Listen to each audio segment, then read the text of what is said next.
Kepala Staf Angkatan Laut Laksamana Yudo Margono belakangan jadi pembicaraan publik karena informasi tentang pencalonan tunggalnya sebagai Panglima TNI untuk menggantikan Jenderal Andika Perkasa tersebar di berbagai media. Apakah dia calon yang layak? Mari kita cari tahu jawabannya bersama dalam polemik kali ini. Nama Yudo Margono harusnya tidak asing di telinga orang-orang yang mengikuti berita dunia militer. Pasalnya, tiap ada isu yang menyentil institusinya, sosok satu ini nyaris tidak pernah absen tampil ke publik untuk memberi pernyataan. Saat KRI Nanggala mengalami insiden pada April 2021 lalu, Jenderal satu ini cukup aktif membagikan pembaruan soal status pencarian. Kemudian saat bawahannya dituduh memalak kapal asing pada November 2021 silam, Margono jadi orang yang paling menuntut pembuktian serta nama terang dan pangkat dari personel yang dituduh media. Panglima TNI Andika Perkasa juga sempat meminta Jenderal satu ini membantu proses autopsi Brigadir J, korban pembunuhan Ferdi Sambo CS.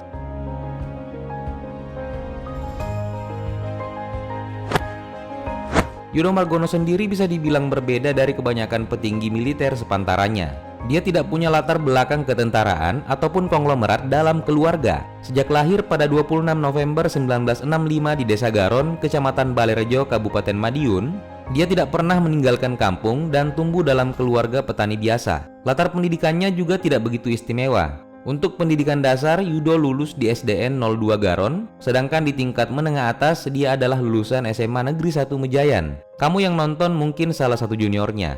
Nah, kehidupan Jenderal satu ini baru berubah drastis ketika mendaftar bersama teman-teman SMA-nya di Akademi Angkatan Laut. Dan dia jadi satu-satunya yang lulus di antara 12 orang anggota geng. Ini tentu kesempatan yang dimanfaatkan dengan benar oleh Yudo, makanya begitu pendidikannya di akademi selesai pada 1988, dia terus melanjutkan sekolah untuk belajar banyak hal.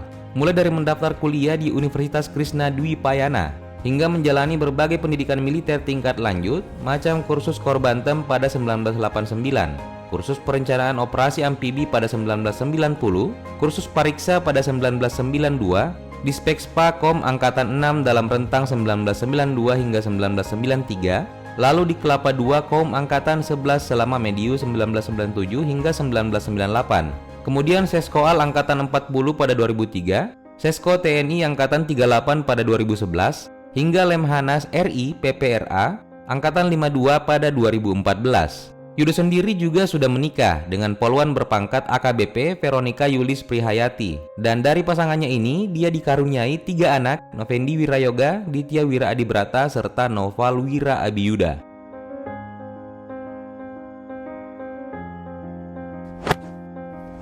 Latar belakang pendidikan militer Jenderal satu ini secara tidak langsung bisa jadi bukti kalau pangkat dan jabatan yang dia duduki bukan sesuatu yang didapatkan lewat hak istimewa, seperti misalnya nepotisme atau suap. Mungkin itu sebabnya dia selalu bekerja dengan penuh dedikasi sampai sering disebut penunggu kapal perang. Ini bukan istilah tanpa makna tentu saja. Panjang berkarir sebagai tentara, Yudo memang lebih banyak hidup di atas armada. Ketika baru jadi marinir pada 1988, tugas pertamanya adalah asisten perwira, divisi senjata artileri rudal di KRI YNS 332. Kemudian dari situ dia ditugaskan sebagai Kadep Ops KRI Ki Hajar Dewantara 364, lalu Palaksa KRI Fathahillah 361, kemudian jadi komandan di berbagai armada maritim milik TNI mulai dari KRI Panrong 801, KRI Sutanto 877, hingga KRI Ahmad Yani 351. Dia baru kembali ke daratan saat menjabat sebagai komandan di beberapa pangkalan, seperti Lanal Tual di rentang 2004 hingga 2008 dan Lanal Sorong pada 2008 sampai 2010.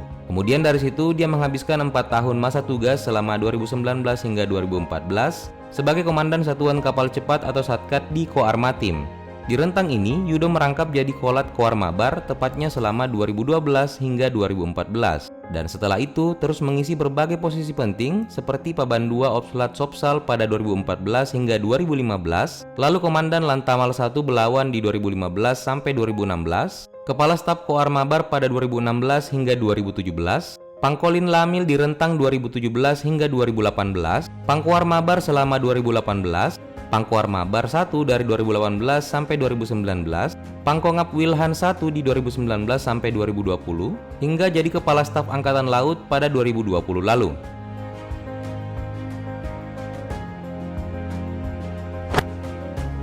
Dengan semua dedikasi yang telah kita sebut barusan, tentu menerima penghargaan dalam bentuk lencana adalah sesuatu yang layak dalam ukuran paling minimal.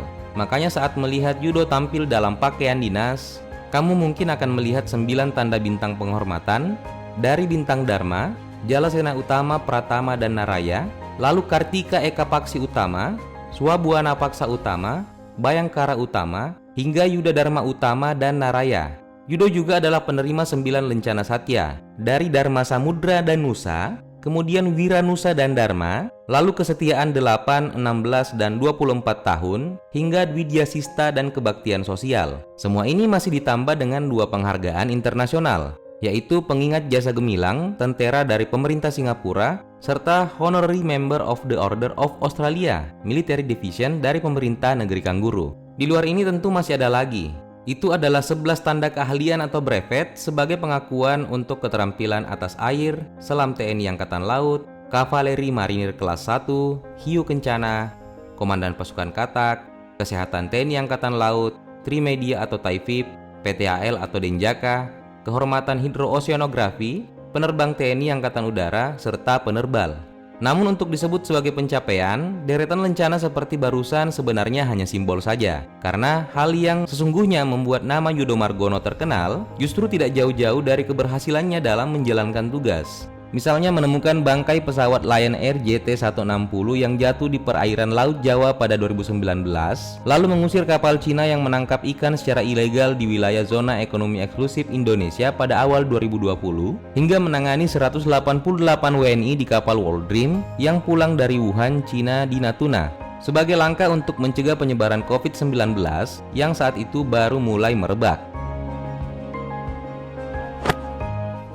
Tentu dengan statusnya sebagai pejabat, segala tindakan Yudo akan diawasi oleh negara, termasuk total kekayaannya yang memang jadi data wajib di LHKPN. Dari sinilah kita tahu kalau Jenderal satu ini sudah cukup jauh dari yang namanya kemiskinan. Sebab pada 2021 saja, dia tercatat punya harta mencapai 17,97 miliar rupiah. Dengan rincian 51 bidang tanah dan bangunan senilai 10,4 miliar rupiah yang tersebar di berbagai daerah. Mayoritas aset ini ada di Jawa Barat dan Banten, serta ada beberapa yang letaknya di Jawa Timur dan ada 2 lagi di Papua. Itu tentu bukan satu-satunya jenis kekayaan yang dimiliki oleh Yudo. Di luar itu, masih ada alat transportasi dan mesin senilai 1,6 miliar rupiah dengan rincian berupa sepeda motor merek Honda tahun 2010 senilai 10 juta rupiah, mobil Toyota Fortuner Jeep tahun 2012 senilai 300 juta rupiah, mobil Mitsubishi Pajero Sport Jeep tahun 2010 hasil sendiri senilai 310 juta rupiah, kemudian sepeda motor merek Honda tahun 2013 senilai 10 juta rupiah, serta mobil Toyota Alphard 2.5G ET senilai 1 miliar rupiah yang dibeli pada 2021. Dan selebihnya Yudo juga punya harta bergerak lain senilai 365 juta rupiah dan kas senilai 5,32 miliar rupiah.